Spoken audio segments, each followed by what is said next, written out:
Nigerian Union of Petroleum and Natural Gas Workers, NUPENG, has vowed to go ahead with a planned strike action today, Monday, in protest against the decision by the Dangote Group, that's Dangote Refinery, to use other drivers for its compressed natural gas trucks or joining any trade union. Now, the federal government has pleaded with the union by calling a meeting for representatives of both sides on the Dangote Refinery and NUPENG.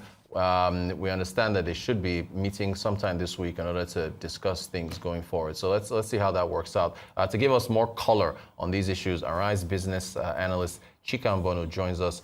Ready for Monday. Good morning, sir. You're welcome. How are you today? I'm fine, thank you. Thanks for joining us. Welcome to a new week. A new week with new issues to discuss. Dangote Refinery. Yes, let's begin there. The big story. It Always. is huge, yes. You know, the common and stream of Dangote industry has had an earthquake impact on the oil and gas industry. Yep. You know, every day you read starting from the European refineries that because as Dangote is ramping up its production, the European refineries are closing down.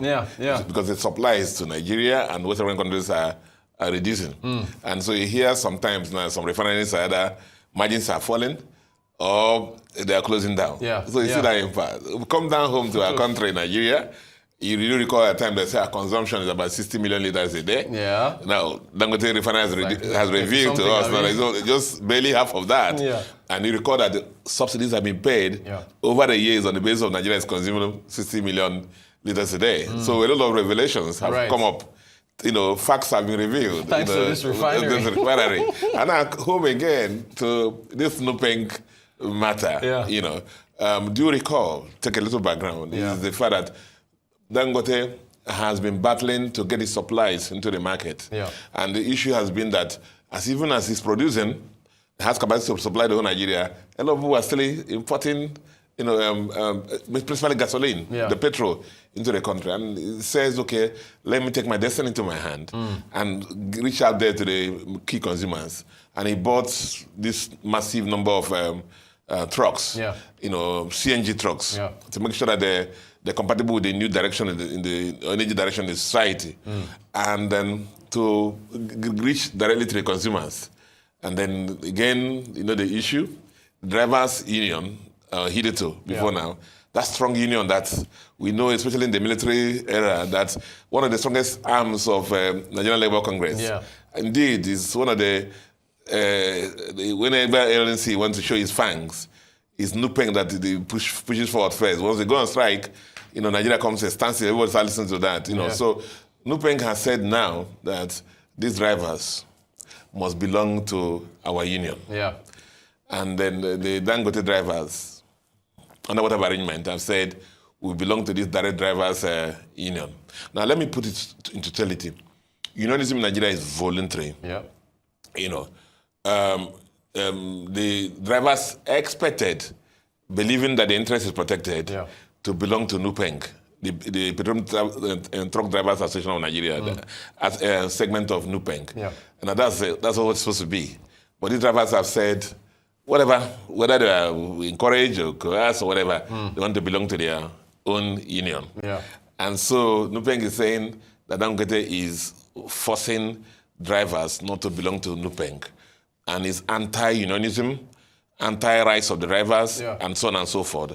And so that's the major issue. And then Dangote, in his own corner, is saying also that these drivers have a right to belong to their own union. I guess at the background story is that, of course, they want to protect their interests, unionism, and so on and so forth. Now, if you put the drivers of Dangote and the usual drivers of NUPENG together, side by side, you find Dangote trucks are very new. I'm sure the drivers there are earning maybe 200,000, 300,000 naira. Salaries are regularly paid. You know, vis-a-vis what will know happen to some of this, the other side.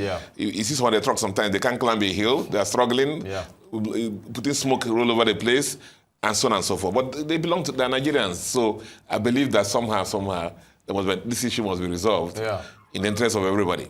You know, unionism is voluntary. Now, I'm not. Let me not be cheeky here. You know, because I always say that when the father dies and you find the two brothers fighting, It has to do with pay. It has to do with money. You know, it's not like, oh, I want to protect the legacy of my father. You know, legacy of my father. The legacy of my father boils down to money. So, if you look at this squabble fight also with this quarrel with NUPENG, listen. Dangote has about, let's say, 10,000 trucks. 10,000 trucks. Each truck has 2 drivers. Yeah. So you have about 22,000 drivers minimum. Yeah. 11,000, 22,000 drivers minimum.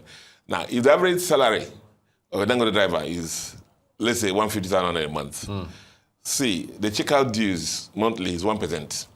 Oh, okay. Of the salary. Yeah. Now, so for 10,000 drivers, that's about almost 50 million a month. Yeah. In dues. In dues. 20,000 drivers, that's 30 million a month. That's what should go to NUPENG. Right, but now it's going to... So if this would don't belong to this association, NUPENG is going to lose revenues too. So, is it totally in the interest of the driver they are protecting? Right. Or is it about... the revenues of this thing. So, I mean, let me not be cheeky. Right. I'm sure they have the national interest at heart. I'm sure they are fighting for the interest of drivers. But you see, when money is also involved, this calculation is involved. These things come up. I know we're involved in... We encountered this kind of thing in the banking industry in those days, where there's newbie fare for the junior workers and ASB fare. Yeah. And it was something, check out dues and everything. We found a way to work it out, you know. So are you optimistic that it will be resolved? Yeah, it will be resolved in due time. When Naira is involved, is that I say it's 10 Naira, you say it's 20. So it can come to 50 and maybe 15. Peace will prevail. Thank you for the insights, Chika. We'll follow the story and see how things go there. Yes. What do you make of this grid? Are you one of the wealthy people that has exited the grid? That they are worried about what to the electricity matter that the Guardian is writing about? Somebody said that very soon that the Nigerian electricity grid will become the grid for the poor. Is that what they are saying? Yes, somebody said it will be a grid for the poor. You know, that the poor people now will be the people who will be on that grid. Yeah. Because, you see, putting it out seriously. Yeah. You know, look at the power sector has a liability of about 6.2 trillion by the end of this year, 2025. 4 trillion you already know. Yes. And then new ones making a 4, you know that. The grid's primary premium customers, manufacturers, large commercial companies, affluent households are living for safe generation. They're living for safe generation. And solar, let me give you those. Only 13% of commercial customers still rely on the grid. Down from about 20% about a year ago. Yeah. But let me give you a little more. Yeah. Manufacturers spent 1 trillion in safe generation. 1 trillion safe generation in 2024. Wow. 1 trillion. Now, Nigerian Electricity Regulation Commission licensed 24 bulk consumers and 24 off-grid projects in 2024. You know?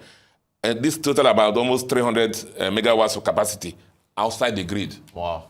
You know, so again, some states, Jigawa, Zamfara, Lagos, Delta, Katsina, signed renewable power deals, you know, and the federal government, even UNICEF, plan to remove all the government agencies from the grid. Okay, the ministries, departments, yeah. So that's why I said that this become the grid of the poor. Yeah. You know, wow. You know, so that those of us who cannot pay the premium rates, you know. But you see, the question therefore is what could be the possible consequences? You already know what you read in your rundown. Yeah. Basically the tariff structure. Yeah. Remember that the industry have been bedeviled by the issue of tariffs, low tariffs. That's right. And they've been struggling with this subsidy thing and so on and so forth.